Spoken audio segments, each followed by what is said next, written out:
Good cholesterol అంటారు కదా, HDL. Bad cholesterol అంటే ఎల్డిఎల్.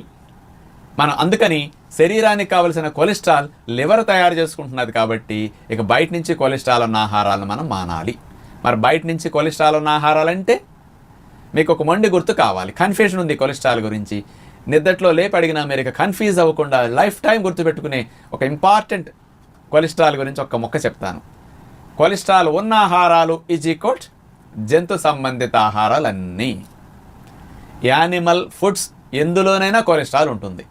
కాస్త పదార్థాన్ని బట్టి హెచ్చు తగ్గులు ఉండొచ్చు, కానీ అన్నిట్లో ఉంటుంది. కొలెస్ట్రాల్ అసలు లేని ఆహారాలు వృక్ష సంబంధిత ఆహారాలన్నీ.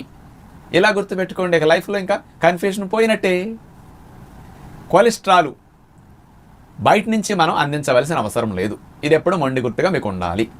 అంచేత బయట నుంచి కొలెస్ట్రాల్ ఉన్న ఆహారాలను మనం ఏవి తిన్నా అవన్నీ లోపలికి వెళ్ళి ఎక్కువ కొలెస్ట్రాల్ని పెంచేస్తాయి. అంచేత యానిమల్ ప్రొడక్ట్స్ పైన కాస్త అటెన్షన్ పెట్టండి. ఎంత దూరం చేయగలిగితే అంత మంచిది, లేదా ఎంత తగ్గించగలిగితే అంత మంచిది మీకు. ఇలా అన్నిటినీ దృష్టిలో పెట్టుకోండి యానిమల్ ప్రొడక్ట్స్ని. వృక్ష సంబంధమైన ఆహారాలు అంటే జీరో కొలెస్ట్రాల్. అంచేత ఏదైనా ప్రకృతి ప్రసాదించిన చక్కటి ఆహారాలు మీకు శరీరానికి హాని కలిగించవు. కానీ మనము కొన్ని తెలుసో తెలియకో తప్పులు చేస్తున్నాము. ఈ ఎల్డిఎల్ అనే చెడ్డ కొలెస్ట్రాల్ మన శరీరంలో ఎక్కువ పెరగటానికి కొలెస్ట్రాల్ లేని వృక్ష సంబంధమైన ఆహారాలు కూడా కొన్ని కారణం అవుతున్నాయి. వీటి మీద మీరు అటెన్షన్ పెట్టకపోతే మీ లోపల బ్యాడ్ కొలెస్ట్రాల్ తగ్గదు. ఈ బ్యాడ్ కొలెస్ట్రాల్ మనకి 100 మిల్లీగ్రామ్స్ లోపు ఉండాలి. ఈ గుడ్ కొలెస్ట్రాల్ 40-50 మిల్లీగ్రాముల కంటే ఎక్కువ ఉండాలి. ఈ రేషియో మనం గుర్తుపెట్టుకోవాలి. మరి మనలో బ్యాడ్ కొలెస్ట్రాల్ తగ్గాలంటే యానిమల్ ప్రొడక్ట్స్ని తగ్గించటము, మానేయటం సాధ్యమైనంత వరకు కొన్నిటిని. దీనితో పాటు బయట నుంచి మనం తినే వృక్ష సంబంధమైన ఆహారాలు కొలెస్ట్రాల్ లేకపోయినప్పటికీ లోపల బ్యాడ్ కొలెస్ట్రాల్ తయారవడానికి ఈ ఆహారాలు కారణమవుతున్నాయి. అలాంటి ఆహారాలు ఏంటో తెలుసండి. మీరు స్పెషల్ అటెన్షన్ పెట్టి ఇక్కడి నుంచి వీటిని కంట్రోల్ చేయవలసినవి తెల్లటి ప్రొడక్ట్స్ అన్నీ, రిఫైన్ చేసినవి, పాలిష్ పెట్టిన పదార్థాలన్నీ కూడా బ్యాడ్ కొలెస్ట్రాల్ని పెంచుతాయి. ఎంటీ కార్బోహైడ్రేట్స్ అంటారు. అవే తెల్లటి బియ్యము, తెల్లటి రవ్వలు అంటే ఉప్పుడు రవ్వ, బొంబాయి రవ్వ, ఇవి పాలిష్ పెట్టిన గోధుమ రవ్వలు ఇలాంటివి అనమాట. తెల్లటి పిండిలు మైదా పిండి, బియ్య పిండి ఇట్లాంటివన్నీ కూడా, ఈ రిఫైన్డ్ పిండ్లు, రవ్వలు, ధాన్యాలన్నీ కూడా శరీరంలో చెడ్డ కొలెస్ట్రాల్ పెంచడానికి ముఖ్యమైన కారకాలు అన్నమాట. అంచేత యానిమల్ ప్రొడక్ట్స్ ఒక కారణం, ఇవి ఒక కారణం. ఈ వైట్ ప్రొడక్ట్స్తో చేసినవి కాకుండా మరికొన్ని ఉన్నాయి కదా, పంచదార, మనం వీటితో తయారు చేసే మైదాతో చేసే bakery products, cool drinks, ice creams, chocolates, biscuits, ఈ మైదాతో చేసే ఫాస్ట్ ఫుడ్స్, జంక్ ఫుడ్స్, ఇవన్నీ ఏమిటంటే వైట్ ప్రొడక్ట్స్తో చేస్తారు.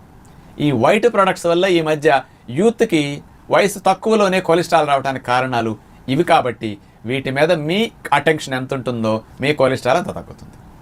మీ కొలెస్ట్రాల్ మీరు తగ్గించుకోవాలి, కానీ డాక్టర్ తగ్గించలేరు. ఇది మీరు తెలుసుకుంటే చాలన్నమాట. అందుకని మీలో చెడ్డ కొలెస్ట్రాల్ తగ్గాలంటే ఇలాంటి ఆహారాల మీద కాస్త అటెన్షన్ పెట్టండి, మానటానికి ట్రై చేయండి.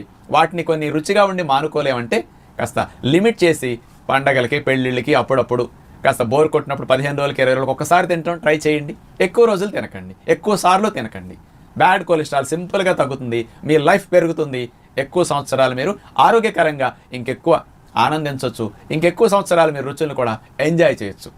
తక్కువ సమయంలో ఎక్కువ తినేస్తే త్వరగా లైఫ్ ముగుస్తుందన్నమాట. కాబట్టి ఈ బ్యాడ్ కొలెస్ట్రాల్ తగ్గాలంటే ఇట్లాంటి వాటిని మానండి. ఇక గుడ్ కొలెస్ట్రాల్ పెరగాలంటే మీరు ప్రతిరోజు ముఖ్యంగా గుర్తుపెట్టుకోండి, కాస్త మొలకెత్తిన విత్తనాలు లాంటి గుడ్ కొలెస్ట్రాల్ని బాగా పెంచుతాయి.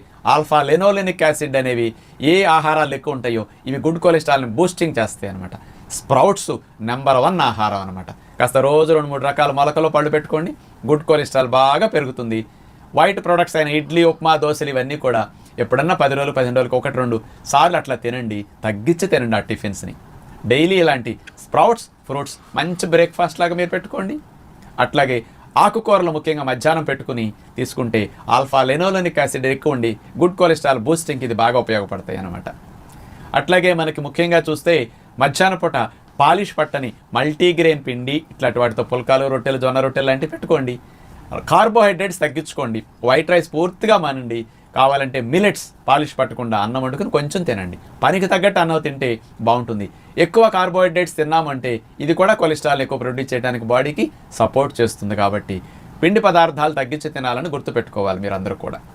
పుల్కాలు, కూరలు ఎక్కువ పెట్టుకోండి. వెజిటబుల్ కర్రీ అంతా కాస్త మనకి ముఖ్యంగా ఆకుకూర ఎక్కువ కర్రీస్ తింటే ఇందులో ఉండే పీచు పదార్థాలు ఇవన్నీ కూడా కొలెస్ట్రాల్ని కాస్త కంట్రోల్ చేయడానికి ఉపయోగపడతాయి. ప్రేగుల్లో బ్యాడ్ కొలెస్ట్రాల్ ఎంటర్ అవ్వకుండా, ప్రొడ్యూస్ కాకుండా నివారిస్తాయి అనమాట.